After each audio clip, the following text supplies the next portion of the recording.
الحمد لله رب العالمين والصلاة والسلام على أشرف الأنبياء والمرسلين وعلى آله وصحبه أجمعين. أما بعد،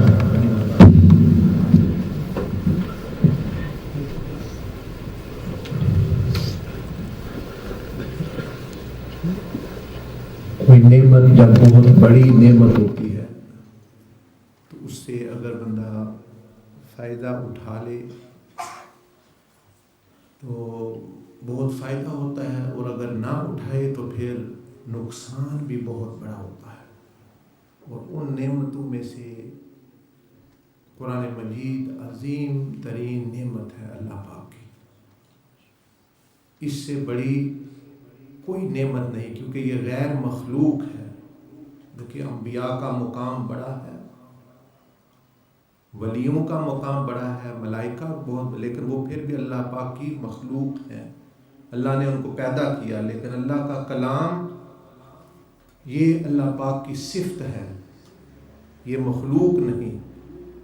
اسی لیے اہل سنت والجماعت کے امام احمد بن حنبل رحمۃ اللہ علیہ نے کتنے کوڑے کھائے، کتنی قربانی دی صرف اسی بات پر کہ اس وقت کچھ لوگ تھے وہ آپ کو مجبور کرتے تھے کہ کہیں کہ قرآن مجید بھی اللہ کی مخلوق ہے.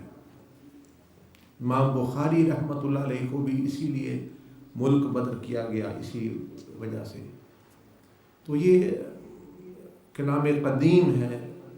تو جب کوئی بندہ، قرآن مجید تو بڑی چیز ہے، اللہ جل مجدہ کے حبیب صلی اللہ علیہ وسلم نے فرمایا کہ اس کی ایک صورت ایسی ہے کہ جو بندہ اس کو تلاوت کرتا، پڑھتا، اس پہ غور فکر عمل کرتا ہے، وہ اگر اس بندے میں کچھ کمی کوتاہی قیامت کے دن ہوئی تو وہ اللہ پاک کی بارگاہ میں اس کی اس طرح شفاعت کرے گی،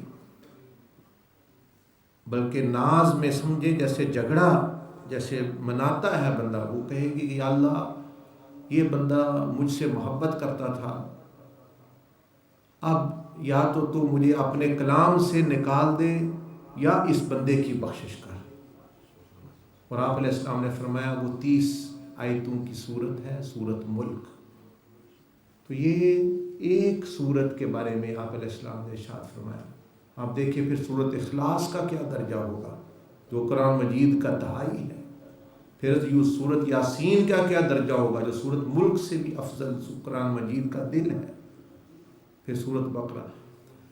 لیکن اس کے برعکس اگر آپ اس کے الٹ چلیں گے، اس نعمت کی ناشکری کی آپ نے اور میں نے، تو پھر یہی قرآن شفاعت کی بجائے شکایت کرے گا اللہ پاک کی بارگاہ کہ یا اللہ تو نے مجھے دنیا میں بھیجا، میں اور اس بندوں کی طرف، اور انہوں نے میری قدر نہیں کی.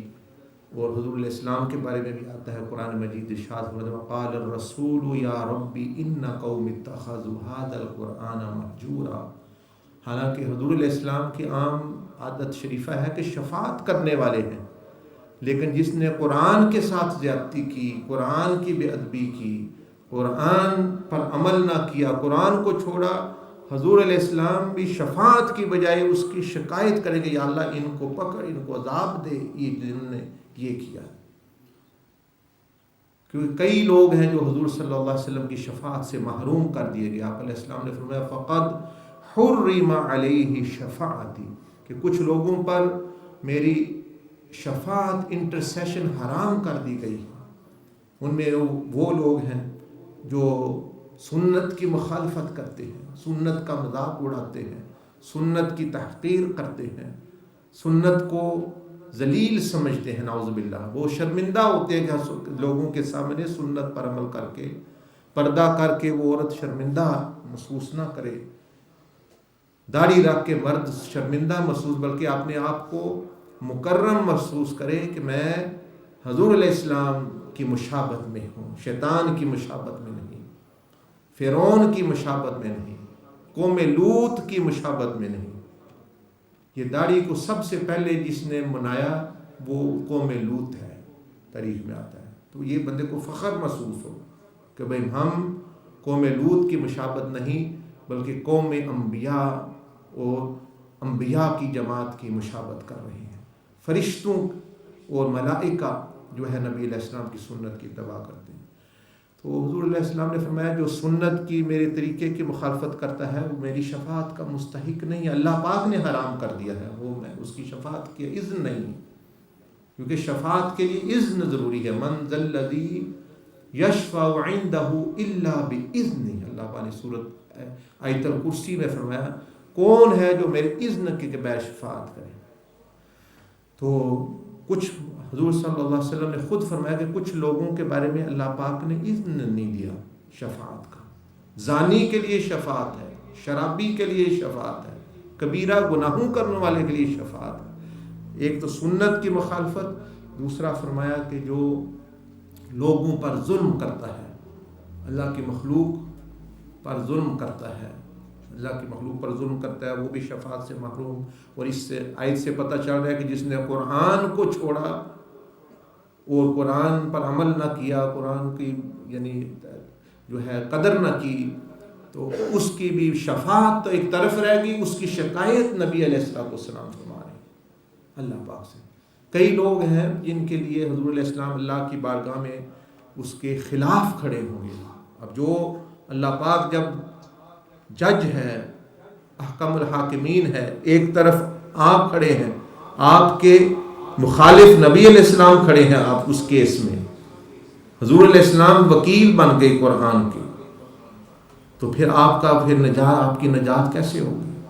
اسی طرح رسول اللہ صلی اللہ علیہ وسلم نے فرمایا کہ جو بندہ کسی ذمی یہودی عیسائی سے دھوکہ کرتا ہے، امام ذہبی نے کتاب الکبائر میں یہ حدیث نقل کی کہ جو ذمی جیسے یہودی عیسائی غیر مسلم ہے، کوئی مشرک ہے لیکن اہل ذمہ میں سے ہے، معاہدہ ہے آپ کا سے، فرمایا کہ جو اس سے دھوکہ کرے گا، اس سے پیسے غلط کمائے گا، اس کی بے ایمانی کرے گا، اس کے خلاف بھی میں قیامت والے دن شکایت کروں گا، اس کے خلاف بھی اللہ کی بارگاہ میں کھڑا ہوں گا، اور اس امتی کے خلاف.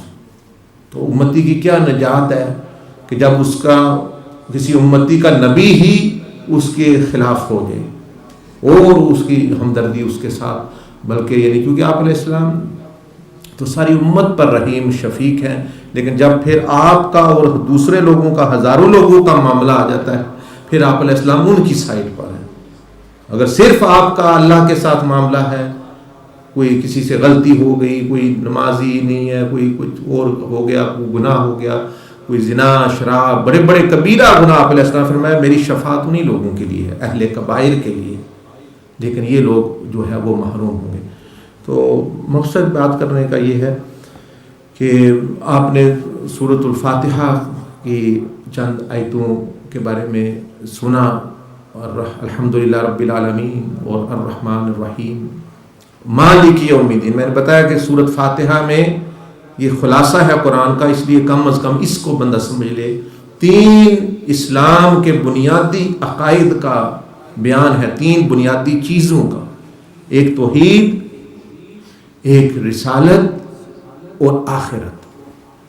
الحمدللہ رب العالمین میں توحید ہے، الرحمن الرحیم میں توحید ہے، رسالت بھی ہے کہ وہ بھی رحمت ہی اسی صفات کا مظہر ہے، رسالت بھی، کیونکہ اللہ پاک نے فرمایا وما ارسلناک الا رحمۃ للعالمین.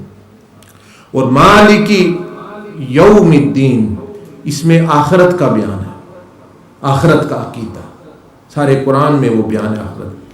لیکن عجیب بات ہے، اللہ پاک نے موت کا بھی نہیں تذکرہ فرمایا، اور نہ ہی جنت کا، نہ جہنم کا، لیکن قیامت کا تذکرہ فرمایا، قیامت کا چنا.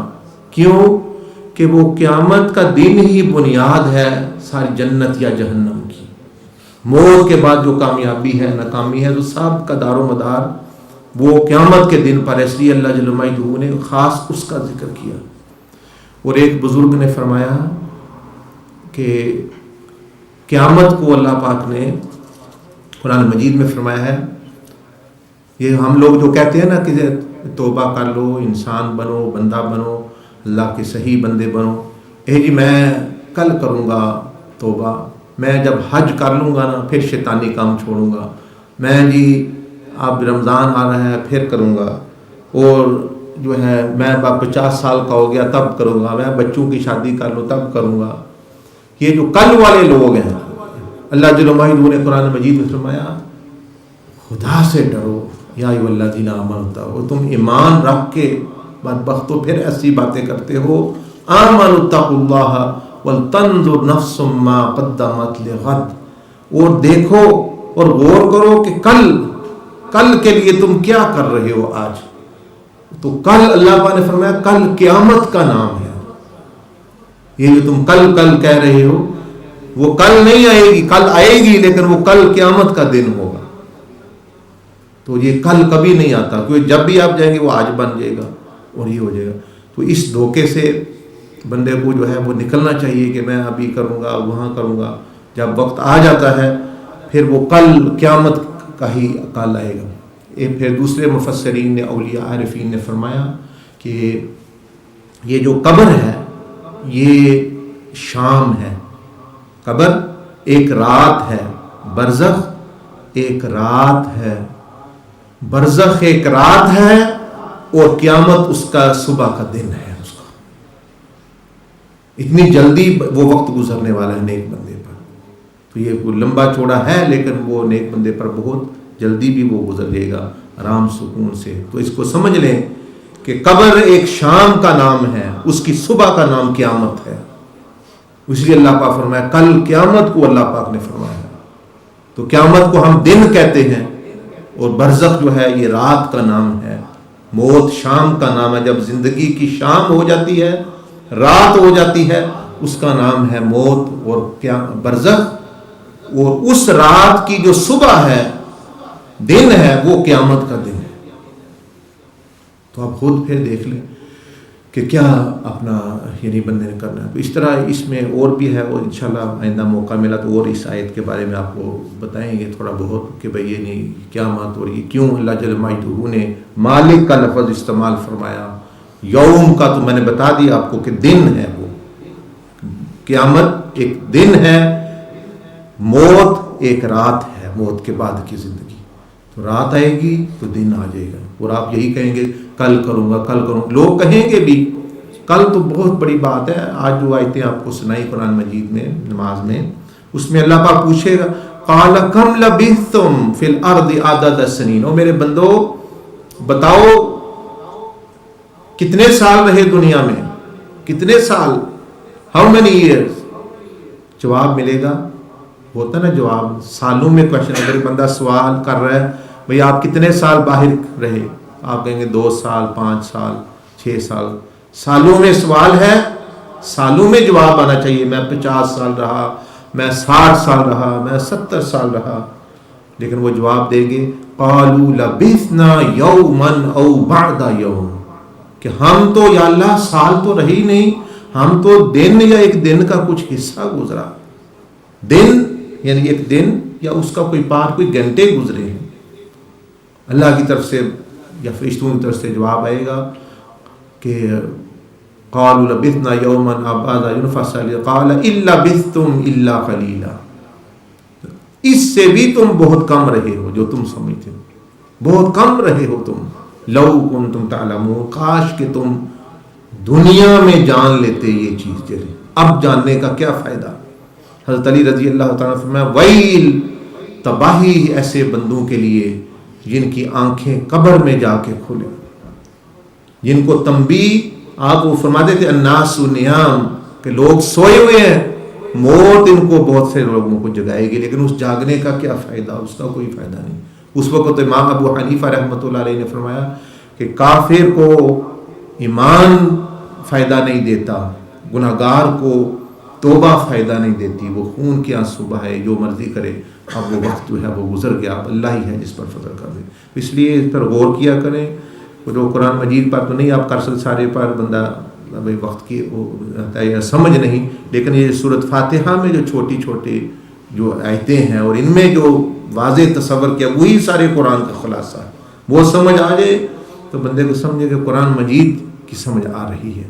اللہ پاک مجھے آپ کو عمل کی اور سمجھ عطا فرمائے، توفیق عطا فرمائے. الحمدللہ رب العالمین والصلاة والسلام علی اشرف الانبیاء والمرسلین وعلی آلہ وصحبہ اجمعین. یا اللہ ہم پر رحم فرما، ہماری غلطیوں کو معاف فرما، نماز میں، تراویح میں، عبادات میں جو غلطی کمی کوتاہی ہوتی ہے اخلاص کے لحاظ سے، دوسرے لحاظ سے، حضوری کے لحاظ سے معاف فرما۔ یا رحم الراحمین مسلمانوں کی جان، مال، ایمان، اعمال صالحہ، عزت میں، صحت میں برکت نصیب فرما۔ جو لوگ دنیا سے رخصت ہو رہے ہیں ان کو یا رب العالمین مغفرت اور اپنی بخشش عطا فرما۔ ہمیں ان لوگوں میں سے بنا جو حضور علیہ السلام کی شفاعت سے بہرہ بر ہوں گے، ان میں سے نہ بنانا کہ جو شفاعت سے محروم ہوں گے۔ ہمیں حضور علیہ السلام کی، انبیاء کی، ملائکہ کی شفاعت نصیب فرمانا۔ اپنے فضل و رحمت کے ساتھ یا رب العالمین اپنے گھر، اپنی جنت میں، خاص جنت میں، دار السلام میں داخل فرمانا۔ یا ارحم الراحمین ہم سب کا خاتمہ بالایمان فرمائے، اس پوری بستی اولڈم پر اور جتنے مسلمان پوری اس ملک میں، دنیا میں، ہر زمین مشرق و مغرب میں آباد ہیں، سب پر رحمتیں، سب پر برکتیں، سلامتیوں کا نزول فرما۔ خاص طور پر جن ملکوں میں انتشار ہے، شام وغیرہ اور بھی ممالک جو ہیں، یا اللہ رحم فرما، ان بچوں پر رحم فرما، ان کمزوروں پر رحم فرما، بوڑھوں پر، عورتوں پر، اور ظالموں کو اور شیطانوں کو یا رب العالمین تو جس طرح بہتر جانتا ہے ان کو، ان کے ساتھ کیا معاملہ فرمانا ہے تو وہی معاملہ فرما۔ اور یا ارحم الراحمین گنہگاروں کو دین کی، اسلام کی، مسلمانوں کی، مظلوموں کی مدد نصرت کرنے کی توفیق عطا فرما۔ وصلی اللہ علی النبی الامی وعلی آلہ وصحبہ وسلم تسلیما، آمین برحمتک۔ جن لوگوں کے پاس وقت ہے کام وغیرہ پہ نہیں جانا تو وہ ذکر بھی کر سکتے ہیں تھوڑی دیر بیٹھ کے، جنہوں نے کام کرنا ہے، تھکے ہوئے ہیں، دن کو کام کرتے ہیں لوگ، وہ بھی آپ کی عبادت ہے الحمدللہ، وہ ذکر سے بھی زیادہ ثواب ہے جو بندہ رزق حلال کماتا ہے جاتا ہے الحمدللہ۔